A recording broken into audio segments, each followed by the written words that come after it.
क्या मंत्रों के द्वारा किसी भी व्यक्ति की समस्याओं का समाधान किया जा सकता है? उसकी बीमारी हो, कोई ऊपरी हवा हो, किसी ने तंत्र इत्यादि का प्रयोग कर दिया हो, या उसके ग्रहों को है क्या? बिल्कुल ठीक कर सकते हैं। खासकर जो व्यक्ति गायत्री की साधना करता है वो व्यक्ति इन सब चीज़ों को ठीक कर सकता है।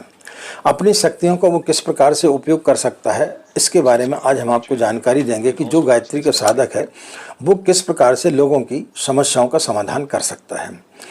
राधे राधे, जय श्री कृष्णा, नमस्कार। मैं आचार्य पंडित गिरीश बारोल।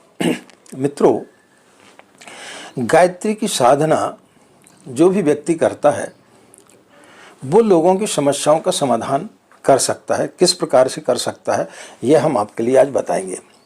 लेकिन साधना कब फलित होती है, कैसे फलित होती है, इसका कोई मापदंड नहीं है।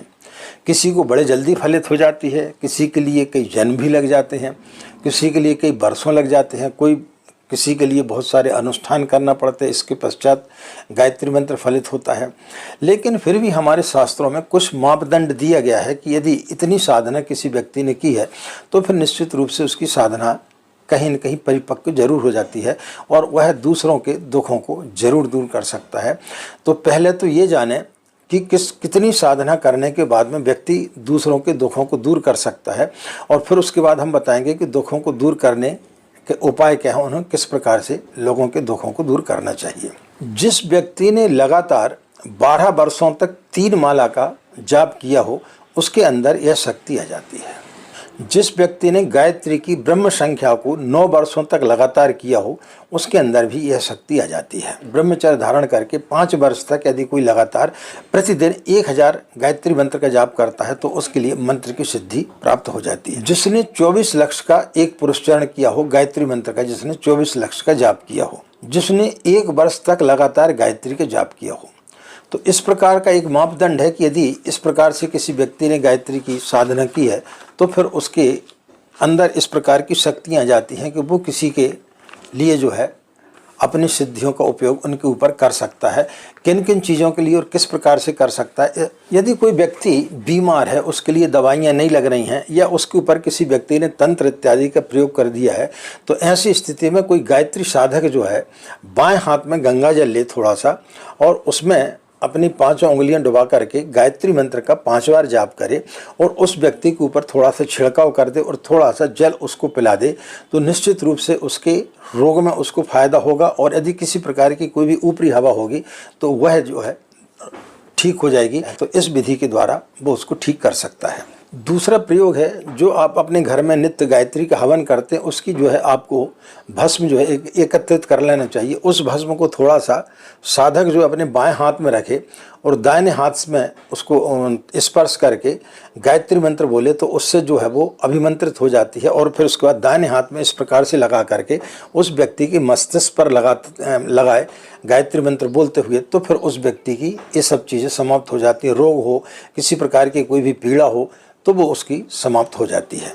नीम की टहनी से, या आपने देखा होगा जो लोग मोर के पंख का एक झाड़ू टाइप की बना लेते हैं, या फिर जो नई झाड़ू हो जिसका आपने उपयोग ना किया हो उसको किसी के ऊपर गायत्री मंत्र बोलते हुए उसके सिर पर ऊपर जो उसका झाड़ा लगाएं तो निश्चित रूप से उस व्यक्ति की समस्त परेशानियां दूर हो जाती हैं। इस प्रकार से वह अपनी शक्तियों का प्रयोग कर सकता है। यदि उसके यहाँ किसी प्रकार का कोई भी परेशानी है, तंत्र इत्यादि का प्रयोग किया हुआ, तो पीली सरसों को लेकर के और उसको गायत्री मंत्र बोलते हुए तो वो उसकी अभिमंत्रित हो जाएगी और उनको उसके घर के में जो है बाहर छिड़काव कर दे तो किसी प्रकार की कोई भी नकारात्मक ऊर्जा होगी वो दूर हो जाएगी।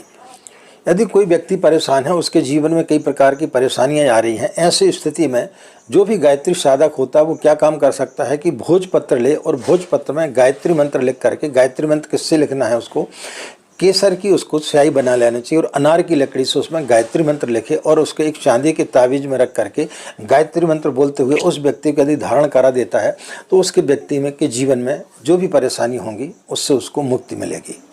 काली मिर्च, तुलसी के दल को पीस करके गंगा जल से और गायत्री मंत्र बोलते हुए किसी भी रोगी को यदि जो साधक है वो यदि खिला देता है तो उसकी रोग निश्चित रूप से ठीक हो जाते हैं।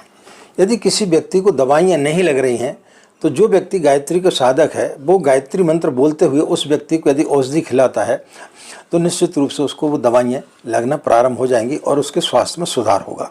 गर्भवती स्त्री है और हम चाहते हैं कि उसको जो है सुसंस्कारित संतान पैदा हो, तो एक कांसे की थाली में उसके अंदर जो है केसर की स्याही बना करके अगर की लकड़ी से 108 बार गायत्री मंत्र लिख करके उसको पिला दें उस जल को, तो निश्चित रूप से उसकी जो होने वाली संतान है वो सुसंस्कारित होगी।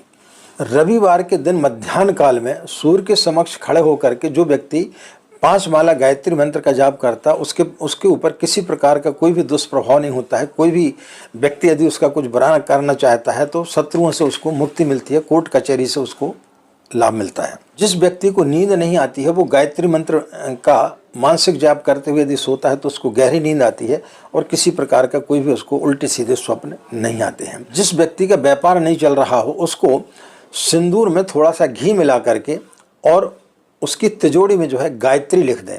सिंदूर और घी का जो मिक्स आपने किया उसमें तिजोरी में गायत्री लिख दें तो निश्चित रूप से उसको धन की प्राप्ति होगी और किसी प्रकार की कोई उसके जीवन में कमी नहीं रहेगी। तो मित्रों, ये कुछ हमने उपाय आपको बताए हैं जो गायत्री के साधक होता है वो किस प्रकार से लोगों को लाभ पहुंचा सकता है। लेकिन ये सब लाभ पहुंचाने के लिए आपके पास में उतनी शक्ति होनी चाहिए। यदि आपके पास उतनी शक्ति नहीं है तो फिर आप मुसीबत में पड़ सकते हैं।